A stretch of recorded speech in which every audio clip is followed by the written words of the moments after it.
네, 토마토 모닝 빅데이터 시간입니다. 미증시는 긴축 완화 기대감과 실적에 대한 관망에 혼조세로 마감했습니다. 한편 연휴를 끝나고 다시 개장하는 우리 시장은 어떤 흐름 이어갈지 전일 수급을 통해서 함께 살펴보시죠.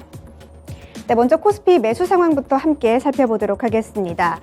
설 연휴를 앞두고 외국인들의 매수세가 지수 상승을 견인한 가운데 외국인 쪽에서는 삼성전자와 삼성전자 우선주 쪽으로 수급이 많이 들어왔습니다.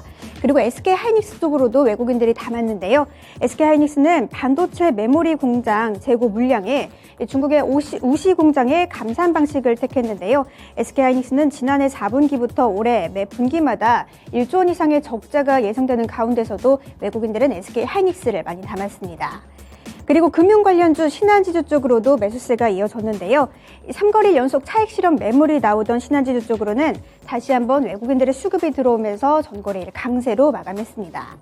그 밑으로는 태양광 관련주죠. 한화솔루션인데요. 미국 조지아주의 태양광 통합 생산단지인 솔라허브를 구축한다는 소식이 있었지만 전거래일 차익 실현 매물이 나오면서 하락으로 마감했습니다. 이어서 기관 쪽에서의 매수 상황도 함께 살펴보도록 하겠습니다. 기관 쪽에서는 LG 에너지 솔루션을 많이 담았는데요. 올해 들어서 LG 에너지 솔루션 쪽으로 공매도 거래가 집중적으로 이어지고 있는 가운데 이번 주에는 우리 사주의 보호예수 해제까지 앞두고 있는 상황이지만 기관 쪽에서는 LG 에너지 솔루션을 많이 담았습니다. 그리고 현대건설과 GS건설 쪽으로도 기관의 매수세가 이어졌는데요. 기관 쪽에서는 중동 3개국의 건설 수주 지원 소식에 건설주 쪽으로 수급이 활발한 모습이었습니다. 특히 현대건설은 올해 매출액 가이던스가 시장의 기대치를 상회한다는 분석에 주가는 7%대 강세로 마감했습니다. 그 밑으로는 LG전자와 삼성전자 쪽으로도 기관이 담았는데요. 글로벌 소비 위축으로 인해서 가전 분야의 판매가 부진한 가운데 모레 실적 발표를 앞둔 LG전자는 전장사업 부문으로의 집중을 예고한 가운데 주가는 최근 견조한 흐름 이어가고 있습니다. 이어서 코스피 시장에서의 매도 상황도 함께 살펴보도록 하시죠. 네, 코스피 시장에서 외국인들은 네이버와 카카오 이 두 종목을 많이 팔았습니다. 글로벌 금리 인상 기조에 연말 들어서 주가가 추락했던 성장주 쪽으로 최근 다시 한번 기대감이 모이고 있지만 전거래일 외국인들은 이 두 종목 쪽으로 매도 물량을 많이 출했네요. 그 밑으로는 SK바이오사이언스입니다. 지난해 4분기 실적 부진과 또 지난해 대비 역성장 우려감에 전거래일은 하락으로 마감했습니다. 오늘 실적 발표를 앞둔 삼성전기 쪽으로도 외국인들이 매도 물량을 출했는데요. 실적에 대한 우려감에 외국인들이 삼성전기를 많이 팔았습니다. 그 밑으로는 금융 관련주 KB금융도 이름을 올렸습니다. 최근 은행주들 쪽으로 차익 실현 매물이 나온 가운데 3거리 연속 하락하던 KB금융 쪽으로는 외국인들의 수급이 방어하면서 보합권에서 마감했습니다. 이어서 기관 쪽에서의 매도 상황도 함께 살펴보도록 하시죠. 기관 쪽에서는 한화솔루션 그리고 CS윈드, 신재생 에너지 관련주 쪽으로 매도 물량이 많이 출회됐습니다. 최근 다보스 포럼 관련한 신재생 에너지 관련주들에 대한 기대감에도 불구하고 기관 쪽에서는 이 두 종목을 많이 팔았네요. 그리고 LG생활건강도 이름을 올렸습니다. 21일부터 27일까지로 예정된 이 중국의 춘절 이후가 본격적인 리오프닝 관련주들의 시작이 될 것으로 보이는 가운데 기관 쪽에서는 LG생활건강을 많이 팔았습니다. 그 밑으로는 CJ제일제당도 올라와 있는데요. 단기적인 실적 둔화를 감안하더라도 현재 주가는 지나친 저평가 구간이라는 증권사 리포트가 있었지만 기관은 매도 물량을 출했습니다. 그 밑으로는 한화에어로스페이스도 이름을 올렸습니다. 최근 K방산 기대감에도 주가는 지지부진한 한화에어로스페이스 쪽으로는 기관의 매도세에도 소폭 상승으로 마감했습니다. 이어서 코스피 시장에서의 특징주 함께 살펴보도록 하시죠. 네, 코스피 시장 특징주는 현대건설입니다. 증권사들이 작년 4분기 어닝 쇼크를 낸 현대건설의 목표가를 일제히 상향 조정했습니다. 현대건설은 국내 주택사업 업황이 개선되고 무엇보다도 중동 지역의 수주 등 해외 공사로 인한 실적이 개선될 것으로 보인다는 전망에 주가는 7%대 강세로 마감했네요. 이어서 코스닥 시장에서의 매수 상황도 함께 살펴보도록 하시죠. 네, 외국인들은 SM을 많이 담았습니다. SM이 온라인 파트너스와의 지배구조 개편을 합의해 외국인과 기관의 동반 매수세가 들어왔는데요. 주가는 8%대 강세로 마감했습니다.